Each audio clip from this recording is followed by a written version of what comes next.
Good evening all of you. स्वागत है आप सभी मित्रों का आज की मुलाकात में। बीआरबीएल इंपॉर्टेंट टॉपिक सीरीज में हमारी जो बातचीत चल रही है वो मॉड्यूल डी में कंपनीज एक्ट पर हम चर्चा कर रहे थे। कंपनीज एक्ट के कई छोटे छोटे टॉपिक्स आपको देखने को मिलते हैं। उनमें जिस हिस्से पर आज हम बातचीत करेंगे वो memorandum of association and article of association MOA और एओए पर हमारी बातचीत होनी है। पिछली मुलाकातों में कंपनीज एक्ट से संबंधित जो बातचीत हम कर चुके हैं उसमें फीचर्स ऑफ कंपनी की हम लोग चर्चा कर चुके हैं कि एक कंपनी के फीचर्स क्या क्या होते हैं या कंपनीज के क्या फीचर्स होते हैं। और इसके बाद हम लोगों ने जो चर्चा की थी उसमें टाइप्स ऑफ कंपनीज की बात हुई थी। टाइप्स ऑफ कंपनीज अभी भी थोड़े बचे हुए हैं, उन पर मैं आने वाले दिनों में आपसे बातचीत कर लूंगा। आज हम बातचीत करेंगे मेमोरेंडम ऑफ एसोसिएशन और आर्टिकल ऑफ एसोसिएशन पर। चलिए क्या है इसको देखते हैं। मेमोरेंडम ऑफ एसोसिएशन में कौन कौन से क्लॉजेज होते हैं इन पर हमारी बातचीत होगी, ये पूरी चर्चा होगी। छोटी सी यूनिट है आपके मॉड्यूल डी में और यहां से क्वेश्चंस पूछे ही जाते हैं, इसलिए इसको बहुत इत्मीनान से समझिएगा। क्लियर है? चलिए बात करते हैं क्या है। देखिए जब भी कंपनी का इनकॉर्पोरेशन होता है तो कंपनी को आरओसी के पास खुद को रजिस्टर्ड कराना होता है। क्लियर हो गई इतनी बात भैया?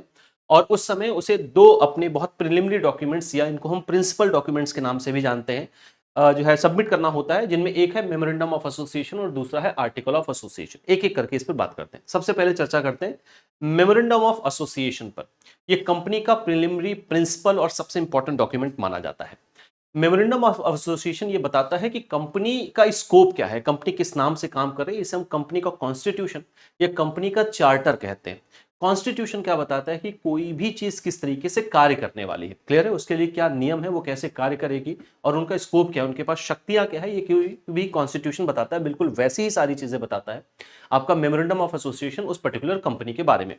तो मेमोरेंडम ऑफ एसोसिएशन कंपनी का चार्टर या कंपनी के कॉन्स्टिट्यूशन के नाम से जाना जाता है, या हम उसको ऐसा मानते हैं।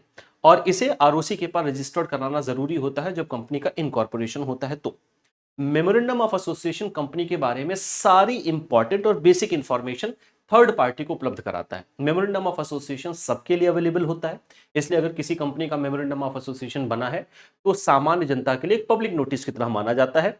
चूंकि ये पब्लिक नोटिस की तरह माना जाता है, इसलिए किसी भी कंपनी का मेमोरेंडम ऑफ एसोसिएशन लिखा जाना जरूरी होता है और वो आरओसी के पास सबमिट किया जाता है या उसे जमा किया जाता है जब कंपनी का इनकॉर्पोरेशन होता है। मेमोरेंडम ऑफ एसोसिएशन में क्या चीजें होती हैं, क्या बताती है मेमोरेंडम ऑफ एसोसिएशन उस कंपनी के बारे में। तो मेमोरेंडम ऑफ एसोसिएशन अपने डिफरेंट क्लॉजेस के माध्यम से कंपनी क्या करने वाली है, कंपनी की ताकतें क्या होंगी, कंपनी का स्कोप क्या होगा, कंपनी का ऑब्जेक्टिव क्या है, कंपनी किस ऑब्जेक्टिव के साथ शुरू हो रही है, कंपनी की पूंजी क्या होगी, कंपनी की ऑथोराइज कैपिटल क्या होगी, कंपनी की सब्सक्राइब कैपिटल क्या होगी, कंपनी का रजिस्टर्ड ऑफिस कहां पर होने वाला है। इन सारी चीजों की इंफॉर्मेशन देता है आपका मेमोरेंडम ऑफ एसोसिएशन।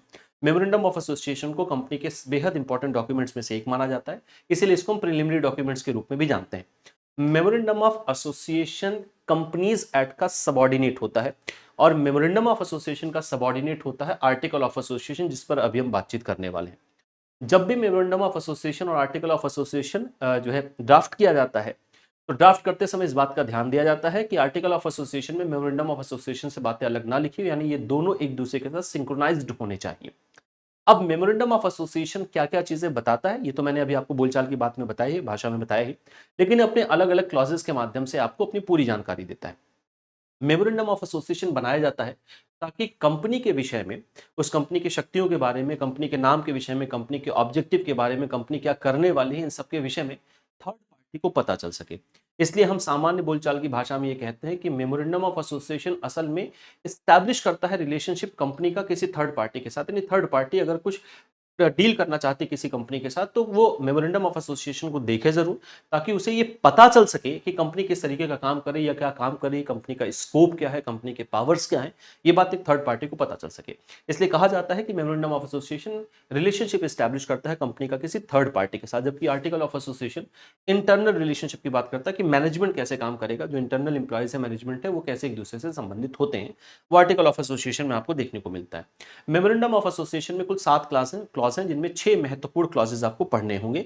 अलग अलग क्लॉज मेमोरेंडम ऑफ एसोसिएशन में अलग अलग विषय की बात करते हैं। क्लियर है? जैसे नेम क्लॉज ये बताता है कि कंपनी किस नाम से काम करने वाली है, और नेम क्लॉज के लिए बहुत स्ट्रिक्ट गाइडलाइंस है कि आपका जो नाम है वो किसी दूसरी कंपनी से मिलता जुलता नहीं होना चाहिए, उसको रिसेंबल ना करता हो, या आपका नाम इलीगल ना हो। क्लियर है? तो इस तरीके से नाम को लेकर भी बहुत सारे स्ट्रिक्ट रेगुलेशंस हैं। तो कंपनी का एक अपना नाम होगा। अगर कंपनी पब्लिक कंपनी है तो प्राइवेट लिमिटेड उसके साथ लिखना आवश्यक है। और अगर कंपनी प्राइवेट कंपनी है तो लिमिटेड कंपनी लिखना उसके साथ आवश्यक है। ये सारी गाइडलाइंस आपको नेम क्लॉज में दिखाई देती हैं जब मेमोरेंडम ऑफ एसोसिएशन ड्राफ्ट किया जाता है। तो मैं फिर से बता दूं, memorandum of association companies act का सबऑर्डिनेट है और मेमोरेंडम ऑफ एसोसिएशन का सबऑर्डिनेट होता है आर्टिकल ऑफ एसोसिएशन, जिसको बोलचाल की भाषा में एओए के नाम से जानते हैं। चलिए देखते हैं एक एक करके इसको सारी चीजें पढ़ लेते हैं। जितनी चर्चा मैंने अभी आपके साथ की उसको पहले यहां पढ़ लेते हैं। द मेमोरेंडम ऑफ एसोसिएशन यानी MOA is a considered as the constitution और charter of a company as it contains all the basic legal information about it, including its name, address, purpose of establishment, capital, nature of liability and share holders. Clear है? ये company कैसी होगी, company limited by shares है या company limited by guarantee है या company unlimited liability के साथ आ रही है, कंपनी का नेचर कैसा है, लाइबिलिटी के बेस पर कंपनी कैसी, ये सब कुछ आपको मेमोरेंडम ऑफ एसोसिएशन में मिलेगा। सारी बेसिक और लीगल इंफॉर्मेशन आपको इसमें मिलती है। It is submitted to the ROC for registration during the incorporation of the company. जब कंपनी का इनकॉर्पोरेशन होता है तो आरओसी के पास इसे सबमिट करना जरूरी होता है। The MOA of an existing company is a publicly accessible document and all the details it contains are available for public verification and inspection. तो ये एक पब्लिक डॉक्यूमेंट होता है, कंपनी की वेबसाइट पर आपको ये दिख जाएगा। ये पब्लिक डॉक्यूमेंट है, इसीलिए एक पब्लिक नोटिस की तरह भी माना जाता है। जब हम आगे चल के कुछ डॉक्ट्रिन पढ़ने वाले हैं जिनमें डॉक्ट्रिन ऑफ कंस्ट्रक्टिव नोटिस है, इंडोर मैनेजमेंट है, क्लियर है, और अल्ट्रा वायरस का डॉक्ट्रिन आप पढ़ते हैं तो जिसमें कंस्ट्रक्टिव नोटिस ही बताता है। कंस्ट्रक्टिव नोटिस का ही मतलब है कि पब्लिक नोटिस जो चीजें हैं हम वो मान के चलते हैं, कोर्ट ही मान के चलता है कि उसको आपने पढ़ा होगा। तो किसी भी कंपनी का मेमोरेंडम ऑफ एसोसिएशन या आर्टिकल ऑफ एसोसिएशन एक पब्लिक डॉक्यूमेंट होता है, इसीलिए हम एक पब्लिक नोटिस की तरह इसको मानते हैं। और कोर्ट ये मान के चलता है कि अगर किसी कंपनी का मेमोरेंडम ऑफ एसोसिएशन है, मैं थर्ड पर्सन हूँ, कंपनी के साथ डील करने जा रहा हूँ, तो मैंने मेमोरेंडम ऑफ एसोसिएशन पढ़ा ही पढ़ा होगा और उसको समझा भी होगा। ये हम आगे चल के डॉक्ट्रिन्स में पढ़ते हैं। क्लियर है? So it can also be said that company can not be formed without a memorandum of association of M और एमओ। क्या है? तो कोई भी कंपनी बिना मेमोरेंडम ऑफ एसोसिएशन के फॉर्म नहीं हो सकती है। देखिए, मेमोरेंडम ऑफ एसोसिएशन किसी कंपनी के लिए बनाना जरूरी होता है, रिक्वायर्ड होता है, वो आपको बनाना ही पड़ेगा, वो आपको ड्राफ्ट करना ही पड़ेगा। आर्टिकल ऑफ एसोसिएशन के लिए ऐसी कोई बाध्यता नहीं होती है। क्लियर? तो आर्टिकल ऑफ एसोसिएशन के लिए ऐसी कोई बाध्यता नहीं, उसमें फिर आपके लिए जो है एक फॉर्म, मुझे याद नहीं क्या है, फॉर्म 14 शायद उस पर लागू हो जाता है। और लेकिन मेमोरेंडम ऑफ एसोसिएशन का ड्राफ्ट होना बहुत आवश्यक होता है। बिना मेमोरेंडम ऑफ एसोसिएशन की कंपनी का इनकॉर्पोरेशन या रजिस्ट्रेशन नहीं पॉसिबल हो पाता है। क्लियर है? The MOA defines the objective powers and scope of the company beyond which company is not allowed to operate. It limits the scope of the company's activity. तो ये उसकी powers, उसकी scope को बताता है। और इसके पावर स्कोप यानी बियॉन्ड द एमओए आप कोई भी एक्ट नहीं कर सकते। अगर आप ऐसा करते हैं तो इसको अल्ट्रा वायरस माना जाता है, यानी ऐसा एक्ट वाइड माना जाता है, इसे कोर्ट से आप इन्फोर्स नहीं करा सकते हैं। क्लियर है? अगर मेमोरेंडम ऑफ एसोसिएशन के बाहर जाके, उसकी क्षमताओं के बाहर जाकर अगर आप कोई कार्य करते हैं तो ये अल्ट्रा वायरस होगा, वाइड होगा, और इसमें किसी भी तरीके का रेटिफिकेशन नहीं किया जा सकता। जबकि आर्टिकल ऑफ एसोसिएशन में रेटिफिकेशन पॉसिबल होता है, उसे रेटिफाई किया जा सकता है। अब मेमोरेंडम ऑफ एसोसिएशन फॉर्मेट 14 लागू होगा। हाँ, फॉर्मेट 14 कहता है, फॉर्मेट 14 लागू हो जाता है अगर आप आर्टिकल ऑफ एसोसिएशन नहीं बनाते हैं। तो वैसे सारी company memorandum of association, article of association दोनों ड्राफ्ट करती है, दोनों एक दूसरे के साथ सिंक्रोनाइज्ड होना भी आवश्यक होता है। अब मेमोरेंडम ऑफ एसोसिएशन आपको अलग अलग जानकारी देता है अपने अलग अलग क्लॉजेस के माध्यम से। जैसे सबसे पहला जो क्लॉज आपको देखने को मिल रहा है वो है नेम क्लॉज। नेम क्लॉज ये बताता है कि कंपनी एक नाम के साथ काम करेगी। इसके लिए स्ट्रिक्ट गाइडलाइंस है कि कंपनी का जो नाम है वो किसी दूसरे कंपनी के नाम से मिलता जुलता नाम ना हो या उससे एकदम रिसेंबल ना करता हो। कंपनी का नाम इलीगल ना हो, कंपनी का नाम ऐसा ना हो जो आपको कोई गलत इंफॉर्मेशन प्रोवाइड कर रहा है। तो इस तरीके से कंपनी का नाम नहीं होना चाहिए। और यदि अगर किसी कंपनी का नाम किसी दूसरी कंपनी से मैच कर रहा है तो उसको हम रेक्टिफाई कर सकते हैं, उसमें जो है संशोधन किया जा सकता है। तो कंपनी का नाम होना चाहिए। अगर कोई पब्लिक कंपनी है तो इसे लिमिटेड मेंशन करना जरूरी होता है, प्राइवेट कंपनी है तो इसे लिमिटेड कंपनी करना जरूरी होता है। क्लियर है? प्राइवेट लिमिटेड कंपनी, जैसे अगर पब्लिक कंपनी वो कंपनीज होती हैं जो पब्लिक पे अपने शेयर्स बेच सकते हैं, यानी पब्लिक को इन्वाइट कर सकते हैं अपने शेयर्स को सब्सक्राइब करने के लिए, जबकि प्राइवेट कंपनी को ऐसी अनुमति नहीं होती। इसीलिए प्राइवेट कंपनी में जो शेयर्स के ट्रांसफर होते हैं वो रिस्ट्रिक्टेड होते हैं। ऐसे नहीं प्राइवेट कंपनीज में शेयर्स ट्रांसफर नहीं किए जा सकते, किए जा सकते हैं, लेकिन वो रिस्ट्रिक्टेड होते हैं क्योंकि इसमें अधिकतम मेंबर्स की संख्या 200 ही होती है।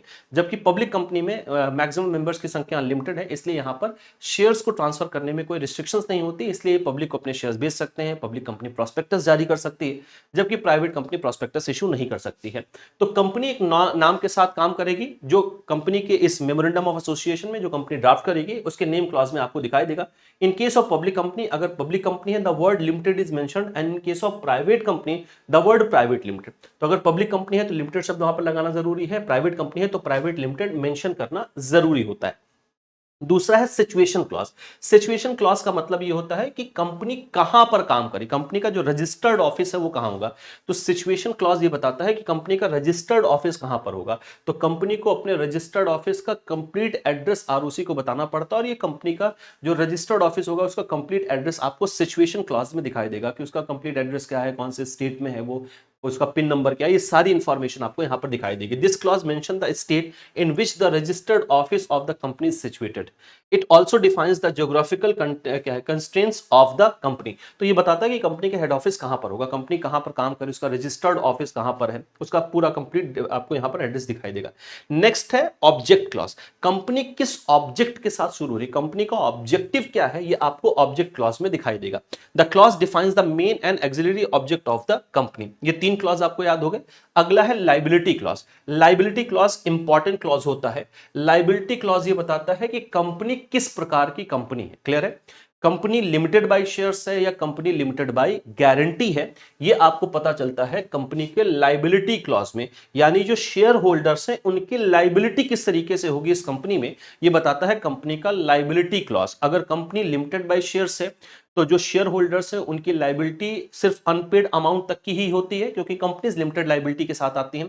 कंपनी अगर लिमिटेड बाय गारंटी है तो कंपनी के कंपनी के जो शेयर होल्डर्स हैं, या उसको हम कंपनी के गारंटर बोलते हैं, अगर कंपनी लिमिटेड बाय गारंटी है तो गारंटर्स ने कितना प्रॉमिस कर रखा है कि अगर कंपनी लिक्विडेशन के फेज में जाती है या कंपनी वाइंड अप होती है तो उस केस में हम कितने प्रॉमिस कर रहे हैं, कितना अमाउंट हम आपको पे करेंगे, उतनी ही लाइबिलिटी होती है। तो लाइबिलिटी क्लॉज बेसिकली बताता है कि कंपनी किस प्रकार की या शेयर होल्डर्स की लाइबिलिटी कैसी होगी। कंपनी लिमिटेड बाय शेयर्स है या कंपनी लिमिटेड बाय गारंटी है, वो आपको दिखाई देगा लाइबिलिटी क्लॉज में। The clause mention the liability of the share holders of the company which can either be limited और अनलिमिटेड। लाइबिलिटी क्लॉज ये बताता है शेयर होल्डर्स की लाइबिलिटी क्या है। ये लिमिटेड लाइबिलिटी भी हो सकती है, अनलिमिटेड लाइबिलिटी भी हो सकती है। लिमिटेड कंपनीज हैं तो वो कैसे कैटेगराइज की जा रही है, कंपनी लिमिटेड क्या नाम है, कंपनी लिमिटेड बाय शेयर्स है, या कंपनी की जो आपकी लाइबिलिटी है वो लिमिटेड बाय गारंटीज है, या कई सारी कंपनीज ऐसी होती हैं जो limited by shares as well as guarantees होती हैं। तो किस तरीके की कंपनी है उसमें शेयर होल्डर्स की क्या लाइबिलिटी होगी वो बताता है आपका लाइबिलिटी क्लॉज। क्लियर होगी इतनी बात। तो अभी तक हमने देखा नेम क्लॉज, जो कंपनी के नाम को बताएगी कंपनी किस नाम से काम कर रही है। फिर हमने देखा कंपनी की सिचुएशन क्लॉज क्या होगी, कंपनी का रजिस्टर्ड ऑफिस कहां होगा, कंपनी का ऑब्जेक्टिव क्लॉज क्या है, कंपनी किस लाइबिलिटी पर है, यानी कंपनी में लाइबिलिटी, अगर हम लाइबिलिटी के आधार पर देखें तो कंपनी किस कैटेगरी में आ रही है, कंपनी लिमिटेड बाय शेयर है, कंपनी लिमिटेड बाय गारंटी है, ये आपको लाइबिलिटी क्लॉज से पता चलता है। नेक्स्ट और बहुत इंपॉर्टेंट क्लॉज है जिसको हम कैपिटल क्लॉज कहते हैं। कैपिटल क्लॉज ये बताता है कि कंपनी कितनी पूंजी के साथ शुरू हो रही, कंपनी की पूंजी कितनी है, कंपनी की ऑथराइज्ड कैपिटल क्या है, कंपनी की सब्सक्राइब कैपिटल क्या होने वाली है। तो कंपनी की जो पूंजी है, स्पेशली जो इनिशियल पूंजी है, वो आपको मेमोरेंडम ऑफ एसोसिएशन से ही पता चल जाता है, और मेमोरेंडम ऑफ एसोसिएशन के कैपिटल क्लॉज में आपको ये देखने को मिलेगा। Clear. This clause contains the authorized capital and subscribed capital with which the company is to be registered। तो ये क्लॉज ये बताता है कि कंपनी कितनी पूंजी के साथ अपनी शुरुआत कर रहा है, उसकी ऑथोराइज कैपिटल, उसकी रजिस्टर्ड कैपिटल क्या, उसका सब्सक्राइब कैपिटल क्या होगा। The division of the subscribe capital into share capital and fix investment is to be provided with details of the total number of share subscribed and the price of each share. तो ये बताता है भैया कि आपका जो share capital है वो कैसे डिवाइड होगा, है ना, कितनी पूंजी में वो डिवाइड हो रहा है, फिक्स्ड इन्वेस्टमेंट क्या है, शेयर कैपिटल कितना जाएगा, पेड अप कैपिटल क्या है, ये आपको सारी जानकारी कहां से मिलती है, कंपनी के कैपिटल क्लॉज से मिलेगा, मतलब मेमोरेंडम ऑफ एसोसिएशन के कैपिटल क्लॉज से मिलेगा। और ये 6 होगा, यहां पर 5th लिखा हुआ है सब्सक्रिप्शन क्लॉज। ये इंपॉर्टेंट क्लॉज है भैया। यहां पर जब कंपनी बनती है तो जो मेंबर्स उसके साथ जुड़े हुए हैं उनका नाम, उनका पूरा एड्रेस लिखा होता है, यानी कंपनी का मेमोरेंडम ऑफ एसोसिएशन किन लोगों ने सब्सक्राइब कर रखा है वो आपको सब्सक्रिप्शन क्लॉज में दिखाई देता है। क्लियर है। कंपनी जब फॉर्म हो रही थी तो किन मेंबर्स ने कंपनी का मेमोरेंडम ऑफ एसोसिएशन को सब्सक्राइब किया है, वो इसके सब्सक्राइब्ड मेंबर कहलाते हैं, वो कंपनी के बेसिकली मेंबर समझे जाते हैं। तो उनका नाम, उनका एड्रेस, सारी चीजें आपको यहां पर दिखाई देंगी।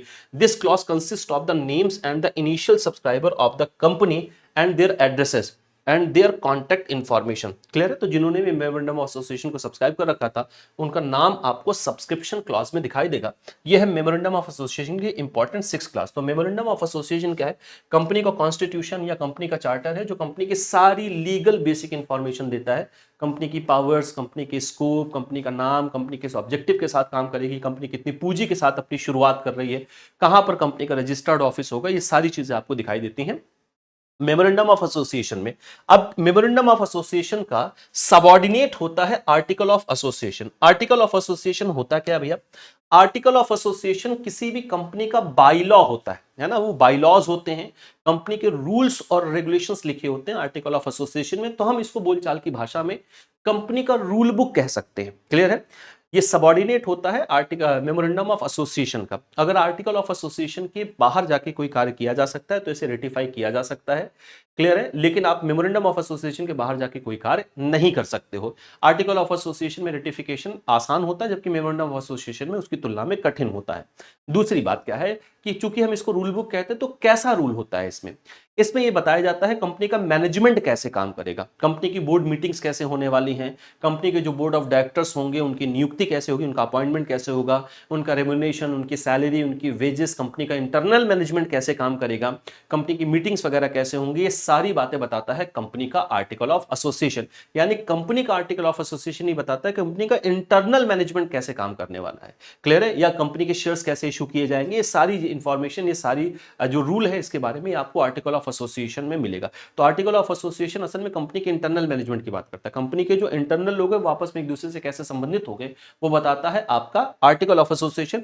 जबकि किसी कंपनी का थर्ड पार्टी के साथ क्या रिलेशन होगा, थर्ड पार्टी कैसे डील करेगी, थर्ड पार्टी का क्या रिलेशनशिप होगा उस कंपनी के साथ, ये बताता है मेमोरेंडम ऑफ एसोसिएशन। तो आर्टिकल ऑफ एसोसिएशन को इसलिए रूल बुक कहते हैं। आर्टिकल ऑफ एसोसिएशन में प्रोविजंस आपको देखने को मिलेंगे, यहां कोई क्लॉज नहीं होता, ये आपको ध्यान रखना है। कोशिश की जाती है कि आर्टिकल ऑफ एसोसिएशन और आपका जो मेमोरेंडम ऑफ एसोसिएशन वो एक दूसरे के साथ सिंक्रोनाइज्ड हो, ऐसा ना हो कि वो दोनों बिल्कुल अलग हैं, ऐसा नहीं होना चाहिए। ये भी आप जब इनकॉर्पोरेशन होता है तो आरओसी के पास जो है सबमिट करते हैं। Article of association is a legal document which defines the rules and regulations of a company formulated for its internal administration and day to day management. तो उसका इंटरनल मैनेजमेंट कैसे काम करेगा, इंटरनल एडमिनिस्ट्रेशन कैसे काम करेगा, उसका मैनेजमेंट कैसे फंक्शन करेगा, ये सारी इंफॉर्मेशन आपको कहां मिलती है? एओए में। तो इसीलिए इसको हम रूल बुक के नाम से या बाईलॉस के नाम से जानते हैं। In this context the article of association specifies the rights, responsibilities, powers and duties of the members and directors of the company. तो जो कंपनी के मेंबर्स हैं, जो कंपनी के डायरेक्टर्स, उनके राइट्स क्या है, उनकी रिस्पॉन्सिबिलिटी क्या है, पावर्स क्या है, ड्यूटीज क्या है, उनकी सैलरी क्या होगी, उनका अपॉइंटमेंट कैसे होगा, ये सब आर्टिकल ऑफ एसोसिएशन में आपको दिखाई देता है। ठीक है जी। And also provides information on how a company should maintain its account and audit records, कैसे अपने अकाउंट को मेंटेन करेगी, कैसे अपने ऑडिट रिकॉर्ड्स को मेंटेन करेगी, शेयर्स कैसे जारी किए जाएंगे, जो मीटिंग्स होती हैं वो मीटिंग्स कैसे ऑर्गेनाइज की जाएंगी, ये सब आपको आर्टिकल ऑफ एसोसिएशन में दिखाई देता है। All company should draft their articles in a manner specified suitable to their own needs and requirements. Article of association company अपनी रिक्वायरमेंट के हिसाब से बनाती है, जैसे उसकी रिक्वायरमेंट है, जैसे उसकी नीड है। जरूरी नहीं कि हर company article of association draft करे। देखिए, अगर आर्टिकल ऑफ एसोसिएशन आप ड्राफ्ट नहीं करते हैं तो जो आरओसी है आपका वो फॉर्मेट 14 यानी जो रेडीमेड एक तरीके का आर्टिकल ऑफ एसोसिएशन वो आपके ऊपर लागू कर दिया जाता है। अदरवाइज अपना आप आर्टिकल ऑफ एसोसिएशन ड्राफ्ट करेंगे और ये सिंक्रोनाइज्ड होना चाहिए आपके एमओए के साथ। The document is drafted by the directors of the company and signed by all share holders. Like the MOA and AOA is also required to submit it to the registrar of companies during the incorporation of the company. After incorporation, even the MOA becomes publicly accessible and available for public viewing and inspection. ये हम पीछे भी देख चुके हैं। तो article of association और memorandum of association ये किसी भी कंपनी के प्रिलिमिनरी डॉक्यूमेंट्स होते हैं, जिनमें से memorandum of association principal document है, कंपनी का कॉन्स्टिट्यूशन है, बताता है कंपनी की क्या पावर्स है, स्कोप क्या है, कंपनी कितनी पूंजी के साथ काम करेगी, किस ऑब्जेक्टिव के साथ कंपनी काम कर रही है, उसका नाम क्या होगा, कंपनी का रजिस्टर्ड ऑफिस कहां पर है, सब्सक्राइबर कौन कौन से हैं कंपनी के, ये सब आपको मेमोरेंडम ऑफ एसोसिएशन से पता चलेगा। कंपनी का इंटरनल मैनेजमेंट कैसे काम करेगा, कंपनी का एडमिनिस्ट्रेशन कैसे होगा, उसकी ऑडिट कैसे होगी, उसका अकाउंट कैसे मेंटेन किया जाएगा, बोर्ड ऑफ डायरेक्टर्स के क्या ड्यूटीज होंगी, उनकी पावर्स क्या होंगी, ये सब कुछ आपको आर्टिकल ऑफ एसोसिएशन में दिखाई देता है।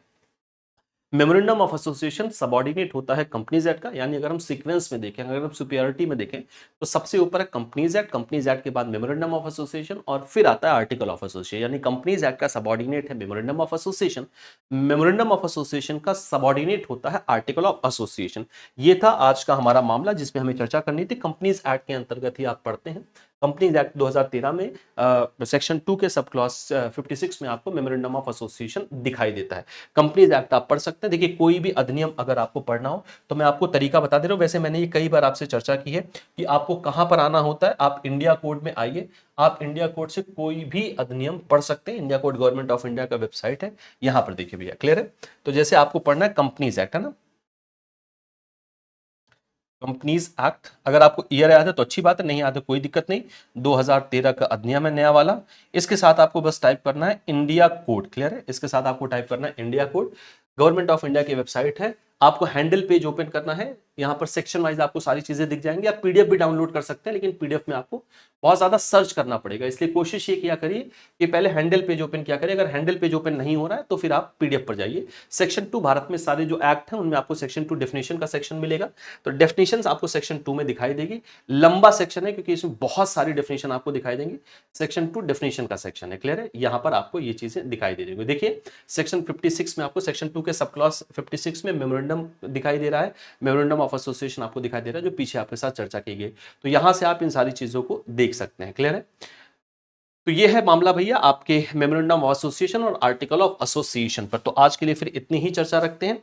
नेक्स्ट जो हमारी मुलाकात होगी वो कंपनीज एक्ट के बाकी मुद्दों पर हम चर्चा करेंगे। अभी प्रोस्पेक्टस पर हमें बात करनी, प्रोस्पेक्टस होता क्या है, कितने प्रकार का प्रोस्पेक्टस, ये सब चर्चा करेंगे।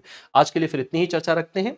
रजिस्ट्रेशन आपका 2 सितंबर से शुरू हो रहा है, अपने रजिस्ट्रेशन को जितनी जल्दी हो सकेगा उतनी जल्दी कंप्लीट कर लीजिए। खैर अभी उसमें 10 दिन है, अपनी प्रिपरेशन खैर आप शुरू कर दीजिए, क्योंकि सीआईबी में आपको 5 पेपर देने हैं, इलेक्टिव पेपर भी आपको देना है। महापैक में आप आ सकते हैं सभी बैचेस के लिए, सभी क्लासेस के लिए, अपनी प्रिपरेशन के लिए। 3 वैलिडिटी में आपको मिल रहा है, 1 ईयर, 2 ईयर और 6 मंथ की वैलिडिटी में। महापैक एक वन स्टॉप सोल्यूशन है, इसमें आपको जितने भी रनिंग बैचेस होते हैं उन सबका एक्सेस मिलता है, सारे अपकमिंग पेड बैचेस का एक्सेस मिलता है, जितने भी पेड बैचेस आएंगे उसी प्राइस में आपको सबका एक्सेस मिलेगा, प्लस सिलेक्टिव पेपर भी आपको उसी प्राइस में मिलता है। सीआईबी फाउंडेशन 2.2 आपके लिए एक थ्योरी बैच भी लॉन्च किया गया है। इसके अलावा हम एक नए एमसीक्यू बैच के साथ भी आपसे जुड़ने वाले हैं, जिसमें हम पूरा सिलेबस एमसीक्यू के थ्रू कवर करने वाले हैं।